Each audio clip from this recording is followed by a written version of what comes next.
세계 금융의 중심지이자 자유의 여신상이 상징하는 희망의 도시 뉴욕이 심각한 위기를 맞이했습니다. 지하철이라는 도시의 핵심 동맥에서 시민들의 안전이 크게 위협받고 있기 때문입니다. 지난 1월 6일 한 여성이 찍은 사진이 전 세계인의 마음을 무겁게 했습니다. 뉴욕의 한 지하철역에서 승객들이 모두 벽에 등을 기대고 서 있는 모습이었습니다. 이 사진은 순식간에 236만 회 이상의 조회수를 기록하며 전 세계로 퍼져나갔습니다. 시민들이 자신의 등 뒤를 지키기 위해 취한 무의식적 행동이 현대 도시의 민낯을 적나라하게 보여준 것입니다. 컬럼비아대 법학 전문 대학원 연구그룹 바이털시티의 조사 결과는 이러한 시민들의 불안이 결코 과장된 것이 아님을 보여줍니다. 2024년 뉴욕 지하철에서 발생한 중범죄는 573건으로 1997년 이후 최고치를 기록했습니다. 특히 살인 사건이 10건이나 발생해 전년 대비 2배나 증가했다는 사실은 많은 이들에게 충격을 주었습니다. 실제 피해 사례들은 더욱 우리의 마음을 무겁게 합니다. 지난달 31일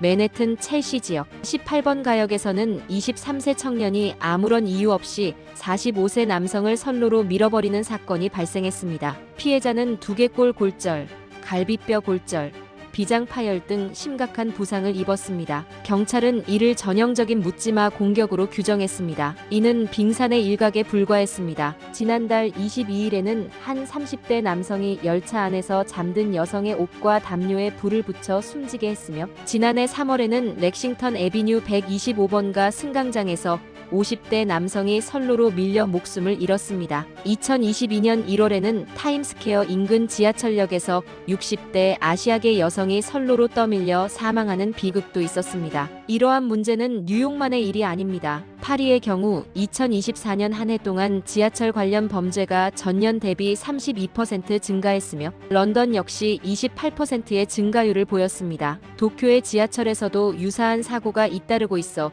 시민들의 불안이 커지고 있는 상황입니다. 도시안전연구소의 마이클 브라운 소장은 이제는 더 이상 개별 범죄가 아닌 사회적 문제로 접근해야 한다며 시민들의 기본적인 안전이 위협받고 있는 상황에서 우리는 보다 근본적인 해결책을 모색해야 한다고 강조했습니다. 특히 출퇴근 시간대 여성과 노약자들의 불안이 극에 달하고 있습니다. 매일 아침 지하철을 이용해야 하는 시민들은 누군가 자신을 밀지 않을까 하는 공포감에 시달리고 있습니다. 에릭 애덤스 뉴욕시장은 어떤 종류의 폭력도 우리의 지하철 시스템에서 결코 용납될 수 없다며 대책 마련을 약속했지만 실질적인 해결책은 아직 보이지 않는 상황입니다. 하지만 이러한 문제를 이미 해결한 도시가 있습니다. 대한민국의 수도 서울은 20년 전 비슷한 문제를 혁신적인 방법으로 해결했습니다. 서울의 해결책은 이제 전 세계 도시들의 이목을 집중시키고 있습니다. 세계 대도시들이 지하철 안전 문제로 고심하고 있을 때 대한민국의 수도 서울은 이미 20년 전 혁신적인 해결책을 찾아냈습니다. 바로 스크린도어 시스템의 전면 도입이었습니다. 2005년 서울시는 전 세계 어느 도시도 시도하지 않았던 과감한 결정을 내립니다. 모든 지하철역에 스크린도어를 설치하기로 한 것입니다. 당시 런던 교통대학의 마이클 해리슨 교수는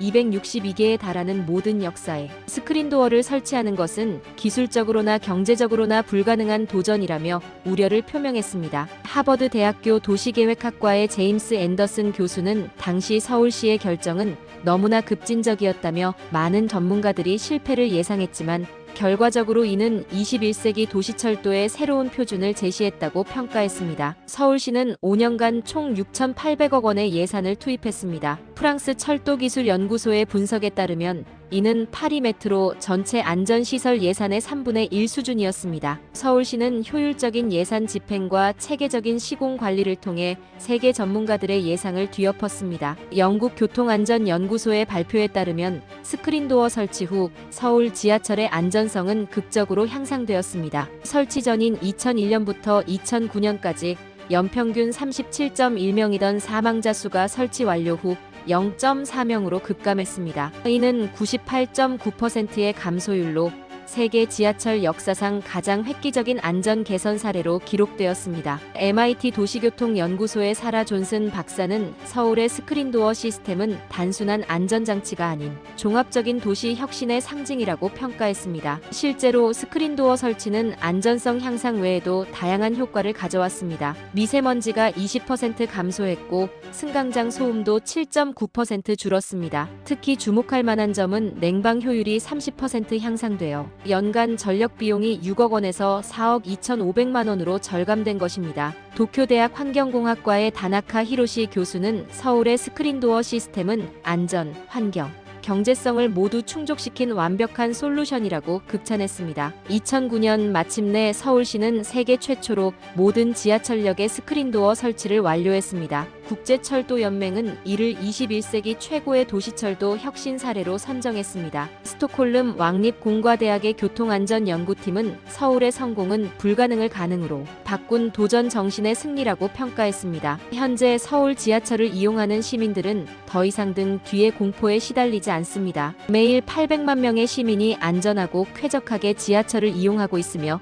이는 세계 어느 도시도 달성하지 못한 놀라운 성과입니다. 그러나 서울의 이러한 혁신은 결코 쉽게 이루어지지 않았습니다. 수많은 시행착오와 아픔이 있었기에 가능했던 변화였습니다. 한국 지하철의 혁신적인 변화 뒤에는 한 여성의 안타까운 희생이 있었습니다. 2003년 6월 26일 평범한 새벽이 한 가정의 마지막 아침이 될 줄은 누구도 몰랐습니다. 그날 새벽 42세 안모 씨는 늘 그랬듯이 일찍 일어났습니다. 남대문 시장에서 부인복 매장을 운영하던 그녀는 밤샘 장사를 마치고 동대문 평화시장으로 원단을 구매하러 가는 길이었습니다. 회현역 승강장에서 지하철을 기다리던 그 순간 뒤에서 다가온 누군가가 그녀를 선로로 밀어버렸습니다. 사고 당시 안모 씨의 남편 윤모 씨는 종로 3가 지하철 경찰대의 형사반장이었습니다. 다른 시민의 안전을 지키는 것이 그의 임무였지만 정작 자신의 아내는 지키지 못했다는 자책감에 그는 깊은 슬픔에 빠졌습니다. 아내는 매일 새벽 4시면 일어나 시장으로 향했습니다.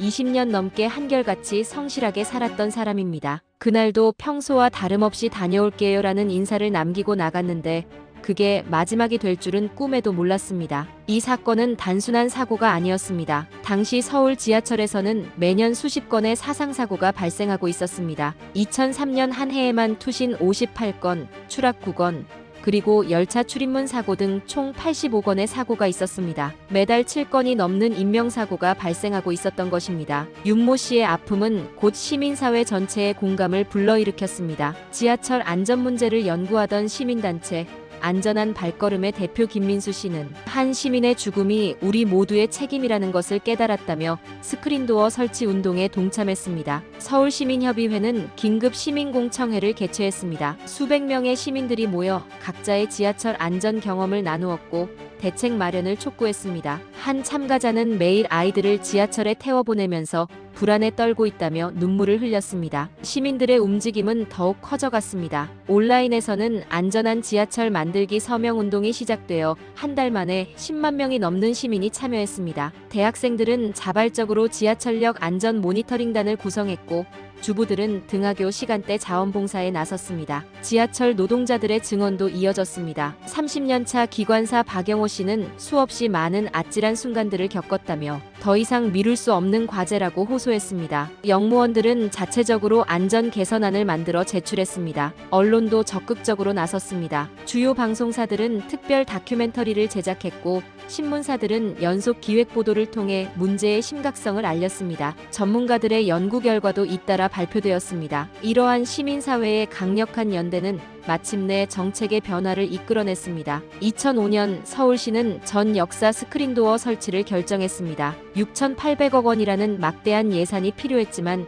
시민의 생명을 지키는 일에는 가격표를 매길 수 없다는데 모두가 동의했습니다. 한 시민의 희생이 시민사회 전체의 아픔이 되었고 그 아픔은 다시 강력한 연대의 힘이 되어 변화를 만들어냈습니다. 이제 서울의 지하철은 세계에서 가장 안전한 도시철도가 되었습니다. 하지만 우리는 결코 그 과정의 아픔을 잊어서는 안 됩니다. 그리고 이제 서울의 이러한 변화는 단순한 안전시설의 설치를 넘어 예상치 못한 새로운 가치를 만들어내고 있습니다. 한국의 스크린도어 혁신은 시민의 안전을 지키는 것을 넘어 예상치 못한 놀라운 가치를 만들어내고 있었습니다. 2023년 7월 서울을 강타한 기록적인 폭우 속에서 그 진가가 드러났습니다. BBC는 한국 지하철의 스크린도어가 도시 전체를 마비시킬 수 있는 재난을 막아냈다며 특별 보도를 통해 이 사실을 전 세계에 알렸습니다. CNN은 한국의 스크린도어가 단순한 안전장치가 아닌 도시 인프라의 새로운 패러다임을 제시했다고 극찬했습니다. 당시 이수역에서는 엄청난 양의 빗물이 지하철역으로 쏟아져 들어왔습니다. 그러나 스크린도어가 마치 거대한 방벽처럼 작용하며 선로로의 물 유입을 막아냈습니다. 영국 교통안전연구소의 제임스 윌슨 박사는 만약 스크린도어가 없었다면 서울 지하철 전체 노선이 마비되는 대재앙이 발생했을 것이라고 분석했습니다. 이는 2020년 부산역에서도 입증된 바 있습니다. 3시간 만에 물바다가 된 부산역에서 스크린도어는 마지막 방어선 역할을 완벽하게 수행했습니다. 워싱턴 포스트는 한국의 스크린도어는 설계 단계에서 예상하지 못했던 재난 방지 기능까지 수행하고 있다며 놀라움을 표했습니다. 더욱 놀라운 것은 스크린도어의 기술력입니다. 독일 철도기술연구소의 발표에 따르면 서울의 스크린도어는 초속 50m의 열차풍을 견딜 수 있도록 설계되었습니다. 이는 태풍 매미의 최대 순간 풍속인 초속 60m에 버금가는 수준입니다. 프랑스의 권위 있는 과학저널 레 에꼬는 한국의 스크린도어는 단순한 구조물이 아닌 첨단 기술의 집약체라고 평가했습니다. 실제로 스크린도어는 지속적인 열차풍과 외부 기후 변화를 견뎌내야 하는 고도의 기술력이 필요한 시설입니다. 이러한 기술력은 실제 수치로도 입증되고 있습니다. 스크린도어 설치 이후 미세먼지가 20% 감소했고 소음은 7.9% 줄었으며 냉방 효율은 30% 향상되었습니다. 일본 도쿄대학의 환경공학 연구팀은 서울 지하철의 공기질이 도쿄의 2배 이상 깨끗하다는 충격적인 연구 결과를 발표했습니다. 특히 주목할 만한 것은 에너지 효율성입니다. 뉴욕타임즈는 서울 지하철이 스크린도어를 통해 연간 167억 원의 에너지 비용을 절감하고 있다며 이는 환경보호와 경제성을 동시에 달성한 혁신적인 사례라고 보도했습니다. 영국 이코노미스트지는 서울의 스크린도어 는 안전, 환경, 에너지 효율, 재난 방지라는 4마리 토끼를 한 번에 잡은 획기적인 혁신이라고 평가했습니다. 이제 전 세계가 한국의 스크린도어 시스템을 주목하고 있습니다. 하버드 비즈니스 리뷰는 최근 서울 지하철의 혁신은 도시 문제 해결의 새로운 패러다임을 제시했다며 한 도시의 작은 변화가 어떻게 글로벌 스탠다드가 되는지 보여주는 대표적 사례라고 분석했습니다. 이제 서울의 스크린도어는 단순한 안전장치를 넘어 도시의 미래를 바꾸는 혁신적인 솔루션으로 자리 잡았습니다. 그리고 이 기술은 이제 전 세계로 뻗어나가고 있습니다. 한국의 지하철 혁신은 이제 세계의 표준이 되어가고 있습니다. 특히 한국이 새롭게 개발한 수직 개폐식 스크린도어 기술은 전 세계 교통 전문가들의 찬사를 받고 있습니다. 파이낸셜 타임스는 최근 한국의 수직 개폐식 스크린도어가 도시철도의 새로운 혁명을 예고하고 있다는 특별 기사를 통해 이는 단순한 기술 혁신을 넘어 도시 안전의 새로운 패러다임이라고 평가했습니다. 가장 주목할 만한 성과는 세계 최고 수준의 안전 인증인 SIL4 등급 획득입니다. 독일 TÜV 인증기관의 마르쿠스 슈미트 박사는 SIL4는 10만 년에 1회 미만의 사고 발생률을 의미한다며 이는 현존하는 안전 시스템 중 최고 수준이라고 설명했습니다. 월스트리트 저널은 프랑스 철도공사 SNCF가 한국의 수직 개폐식 스크린도어 도입을 적극 검토하고 있다고 보도했습니다. SNCF의 기술이사 피에르 뒤퐁은 파리 메트로의 다양한 열차 형식을 고려할 때 한국의 기술이 최적의 솔루션이라고 밝혔습니다. 뉴욕 MTA도 한국의 기술에 큰 관심을 보이고 있습니다. 뉴욕타임스에 따르면 MTA는 최근 급증하는 지하철 범죄와 안전사고 해결을 위해 한국의 스크린도어 시스템 도입을 검토 중입니다. MTA CEO는 20억 달러의 예산이 필요하지만 시민의 안전을 위해서는 필수적인 투자라고 언급했습니다. 영국 BBC는 한국의 스크린도어 기술이 개발도상국의 도시철도 표준이 되고 있다고 보도했습니다. 실제로 베트남 하노이, 인도네시아 자카르타, 태국 방콕 등이 한국의 시스템을 도입했거나 도입을 추진 중입니다. 세계은행의 도시개발 책임자 마이클 브라운은 개발도상국들이 한국의 시스템을 선호하는 이유는 안전성과 경제성을 동시에 갖추었기 때문이라며, 이는 선진국과 개발도상국 모두에게 적용 가능한 완벽한 솔루션이라고 평가했습니다. 중국 CCTV는 특별 다큐멘터리를 통해 한국의 기술력이 세계 지하철의 새로운 기준이 되었다고 전했습니다. 특히 한국이 개발한 수직 개폐식 기술에 대해 기존 스크린도어의 한계를 완전히 뛰어넘은 혁신이라고 평가했습니다. 미국의 과학 전문지 파퓰러 사이언스는 한국의 수직 개폐식 스크린도어는 21세기 최고의 도시철도 혁신이라며, 이는 기술의 진보가 어떻게 인류의 안전에 기여하는지 보여주는 완벽한 사례라고 극찬했습니다. 러시아 국영방송 RT는 한국이 지하철 안전 기술의 종주국이 되었다며, 모스크바 지하철도 한국의 시스템 도입을 검토하고 있다고 전했습니다. 특히 혹한의 겨울과 무더운 여름을 견딜 수 있는 내구성이 인상적이라고 평가했습니다. 이제 한국의 지하철 기술은 전 세계로 뻗어나가고 있습니다. 한 사람의 희생으로 시작된 작은 변화가 이제는 세계의 표준이 되어 수많은 생명을 지키고 있습니다. 대한민국의 기술이 세계 시민의 안전을 책임지는 새로운 시대가 시작된 것입니다. 저희 영상을 시청해주셔서 감사합니다. 여러분들의 의견을 댓글로 남겨주세요. 구독과 좋아요를 눌러주시는 것만으로도 영상을 준비하는데 정말 큰 힘이 되고 있습니다. 세계 곳곳에서 빛나고 있는 자랑스러운 대한민국 소식을 갖고 다시 인사드릴게요. 지금까지 코레아우라였습니다.